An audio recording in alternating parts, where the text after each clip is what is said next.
Ahoj,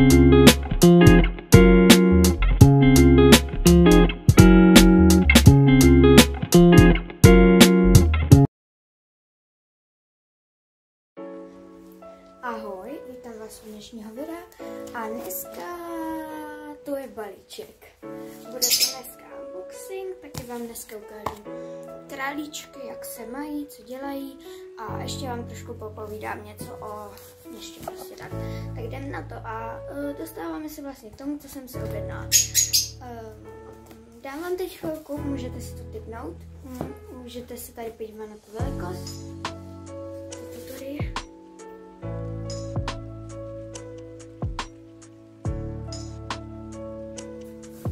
Podívejte na toto, toto je moc pěkné, dám vám to na chvilku.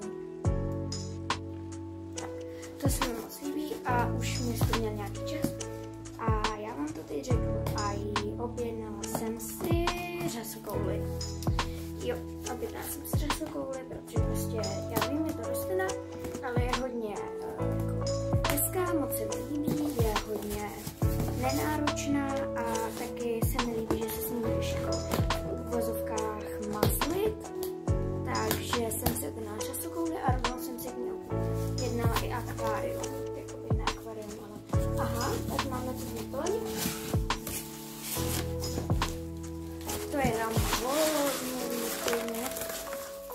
Tyjo, tak tohle se bude dost počít. Koukejte na ten úplný chumel. Toho je bordel. Musím opatrně.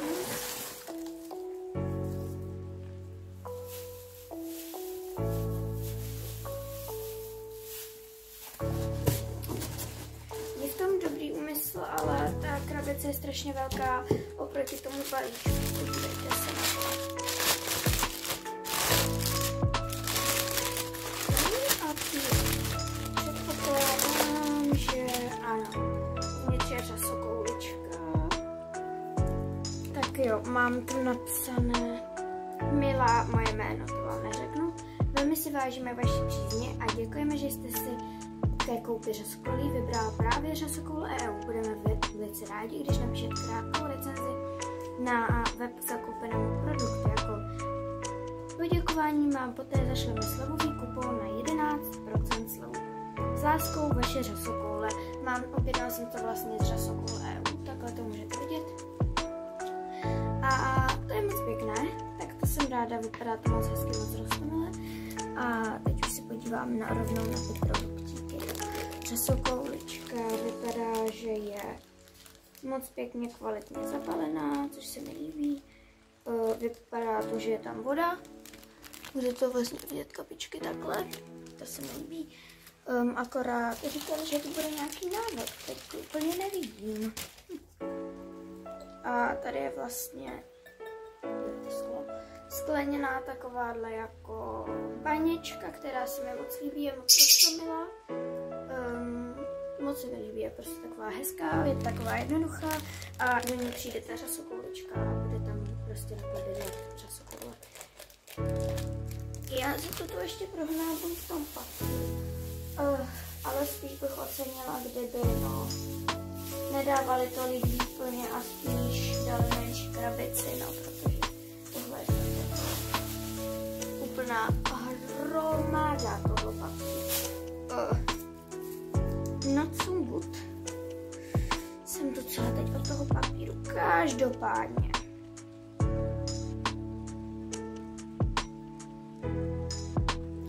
Vypadá to, že ta baňka určitě bude chtít vymít. No tak to bude potřebovat 100% vymít. Řasokoule bude potřebovat trošičku proždímkat. A ještě vám vlastně ukážu, do čeho přijde ta řasokoule, kde vlastně bude mít ten domeček. Řeknu vám něco ještě o tom vlastně, o té péči o řasokouli. Sice jsem si to zatím jenom načetla z internetu, ale kdybyste chtěla, abyste to nemuseli někde hledat a pod popisku budete mít vlastně teď doporučuji, jestli chcete řasokouli, tak teď doporučuji si to z toho řasokoule EU pořídit, protože tam teď mají slevy, já mám prostě ten setík, který měl teď slevu, tak to vám dám odkaz do popisku na ten setík a i na ten jako obchod, abyste si tam mohli když tak vybrat něco jiného. Mají tam i moc pěkný designový výrobky, moc se mi to fakt jako líbí a teď už to asi nebudu dál zdržovat a jdem tady prostě to udělat. Tak jo, a řesakoule vlastně bude někde jakoby tady, ještě k ní tam dám potom nějaký věcičky, asi aby to nebyla takováhle prázdná polička, tak možná tyhle věci nějaký přesunu sem, to teď ještě nevím a protože že jo, tady je to výhodný, jak je tu málo světla, tak prostě, ale nějaký tu že jo, zároveň je, takže to té řasokouli by se tady podle mě mělo dařit, ještě vám to pak tady nějak řeknu, teď tu jdu umýt tu řasokouli. Tak jo, teď jsem to asi 10 minut nastavovala stativ. A první věc je, protože to umyvadlo není čistý a chci, aby ta řasokoulička byla úplně v pohodě, tak nejdřív si to umyvadlo tady umyju. Budete to mít takové ASMR.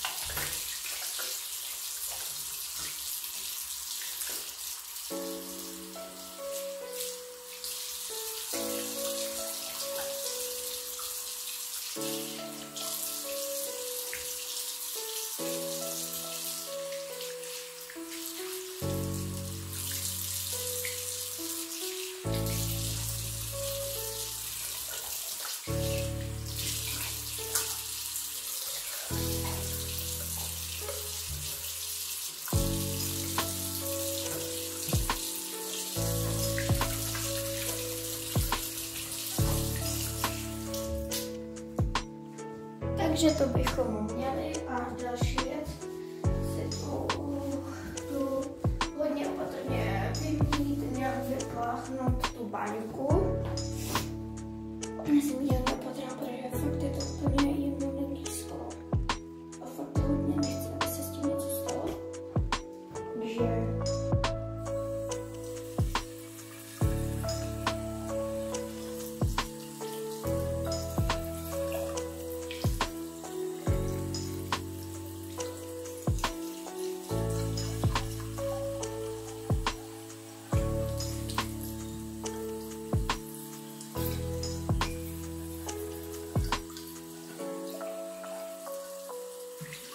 tak jo, to bychom měli a já si to teď strašně opatrně vezmu ručník a úplně nejvíc opatrně, jak to umím, si budu utřít tu banku, protože to je fakt úplně jakoby tenovinka, takže já si strašně bojím, abych ji nějak nezničila nebo něco. To byl dost fail, kdybych si objednala banku a potom bych ji zničila.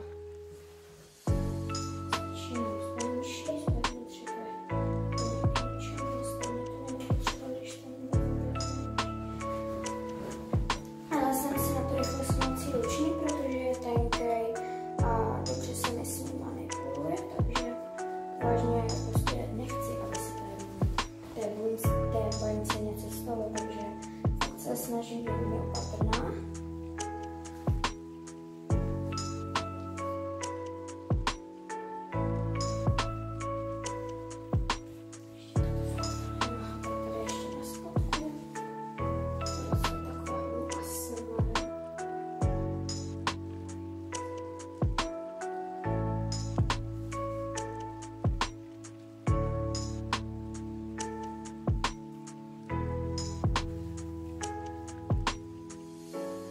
Bychom měli ta baňka, počkat.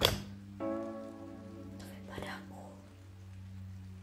Ta baňka už je vlastně zvenčí suchá. Tohle můžu dát pryč, takže já si do ní rovnou připravím studenou vodu.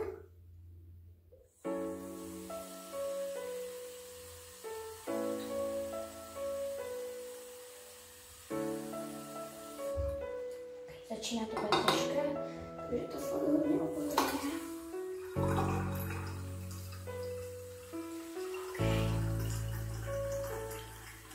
To by mohlo stačit.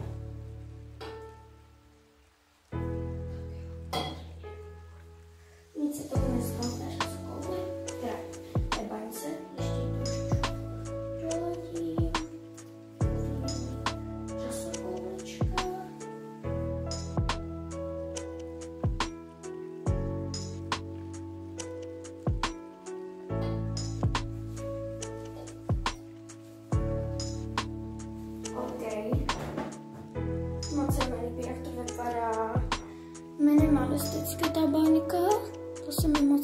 to oceňuju. A teď řasokoule, opatrňuj se a možná bys měl manipulovat mokrýma rukama, nemyslíte? Ach jo, já jsem amatér, takže nejsem si úplně jistá, co mám dělat, že? Fajn. Tak jo, to bychom měli. Takže se to teďka mě. Tak to je hodně příjemné. A teď pod tekoucí vodou ji mám jako koulet a mačkat, aby se nějak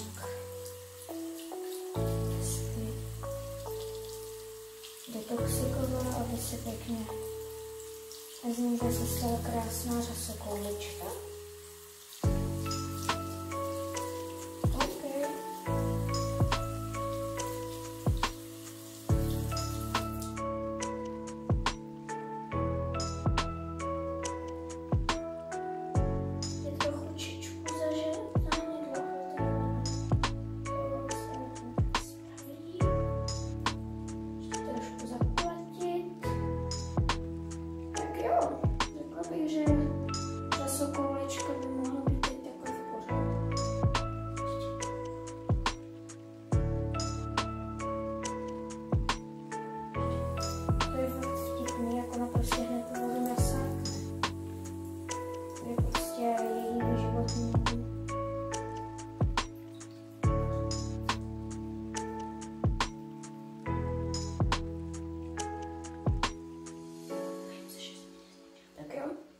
Takhle je i vyždímaná.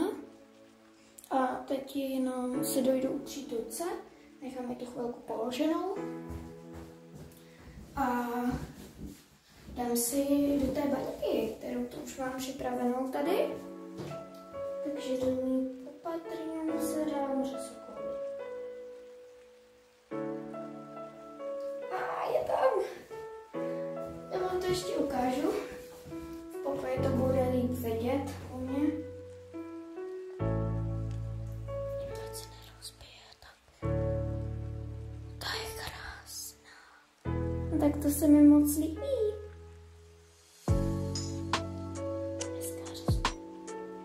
Tak jo. Já si teď vypnu tady video a nesu si do pokoje, jak to koukám, tak tohle asi možná bude samostatný video o té řasokouli. Ještě vám budu říkat informace, tak jo.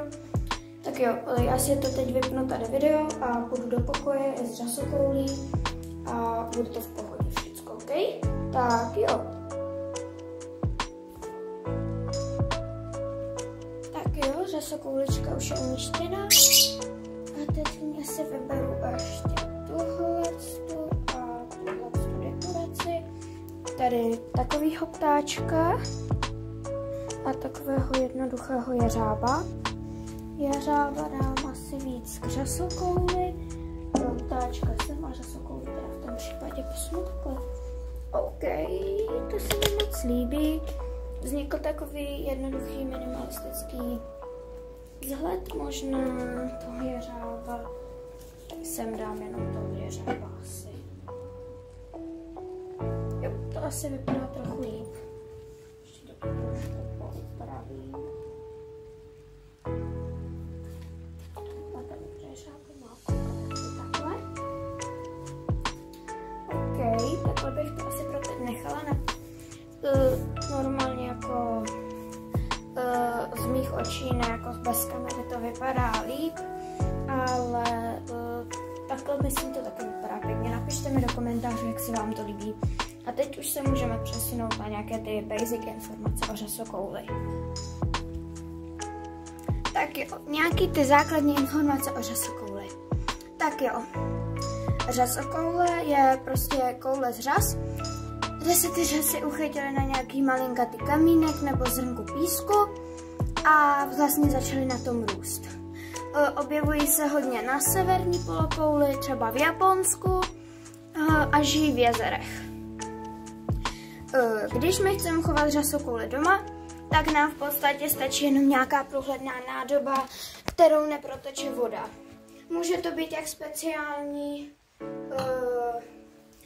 vlastně doza na řasokouli, tak to prostě může být i normální zavařka, jako je třeba tahle. Jo, není to prostě nějaký special.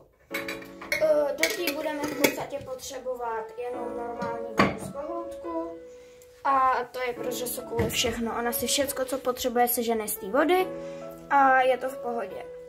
Vodu bychom měli měnit jednou za 2 týdny a v létě potom častěji třeba 1-2krát týdně.